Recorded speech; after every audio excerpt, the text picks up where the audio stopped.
ఈరోజు రైతు భరోసా పైన ఏర్పాటు చేయబడ్డటువంటి cabinet sub committee chairman deputy CM గారు, అదేవిధంగా వ్యవసాయ శాఖ మంత్రులు గౌరవనీయులు తుమ్మల నాగేశ్వరరావు గారు, రెవెన్యూ శాఖ మంత్రులు సోదరుడు శ్రీనివాసరెడ్డి గారు, సురేఖత గారు, collectors, MPs, MLAs and MLCs, రైతు ప్రజాప్రతినిధులు, అదేవిధంగా పత్రికా మీడియా సోదరులందరికీ కూడా హృదయపూర్వక నమస్కారాలు, ధన్యవాదాలు.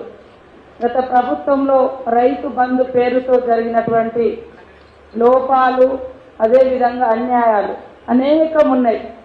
దాన్ని యాజ్ టీజ్గా కంటిన్యూ చేయాలంటే నిజమైనటువంటి రైతులకు, కష్టపడి వ్యవసాయం చేసేటువంటి రైతులకు వాస్తవ క్షేత్రస్థాయిలో అన్యాయం జరుగుతుంది.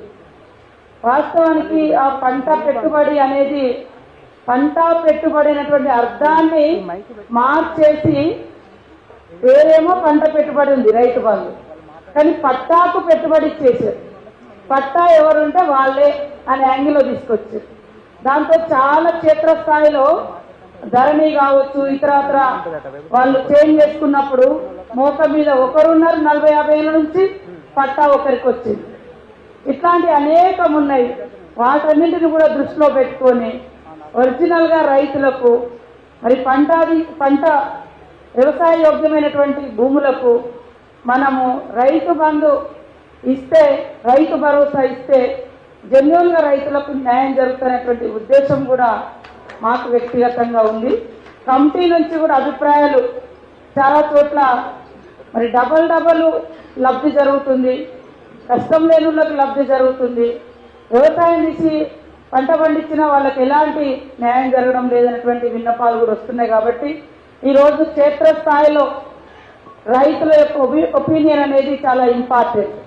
మనం 4 గోడల మధ్య కూర్చొని ఇదే రైతు ప్రపంచం అనుకోకుండా, ఇదే రైతు భరోసాకు ఒక గొప్ప మార్గం అనకుండా జిల్లాల వారీగా ఈరోజు గౌరవ డిప్యూటీ సీఎం గారి ఆధ్వర్యంలో ఇలాంటి కార్యక్రమాలు ఏర్పాటు చేసి మరి అనేక విషయాలను కూడా తెలుసుకొని తద్వారా ఒక మంచి ఒపీనియన్తో మీ అందరి ఒపీనియన్స్ క్రోడీకరించి ఒక మంచి పాలసీ మేము ముందుకు వస్తుందని నేను ఆశిస్తా ఉన్నాను. ఈ కార్యక్రమానికి వచ్చిన పెద్దలందరికీ కూడా పేరు పేరున నమస్కారాలు. రైతులు కూడా ఎట్లున్నా అంటే, నేను ఈ మాట అంటే ఏ రైతుకు ఏది కూడా ఇక్కడ గవర్నమెంట్కి వచ్చే ప్రతి పైసా ప్రజల ద్వారా వచ్చింది. కాబట్టి పేదలకు ఎక్కువ లబ్ధి జరగాలి, రైతులకు ఎక్కువ లబ్ధి జరగాలి, రైతుల యొక్క జీవన ప్రమాణాలు పెరగాలి, కష్టానికి తగ్గ ఫలితం ఉండాలి. పంట గిట్టుబాటు అంటే ఏంటిది, మరి పంట పెట్టుబడి అంటే ఏంటిది అనే అర్థాలే గతంలో మారిపోయినాయి. కాబట్టి దానికి కరెక్ట్ సూటబుల్ నిర్ణయాలు కూడా మన ఇందిరమ్మ ప్రభుత్వం, ప్రజా ప్రభుత్వం తీసుకుంటుందని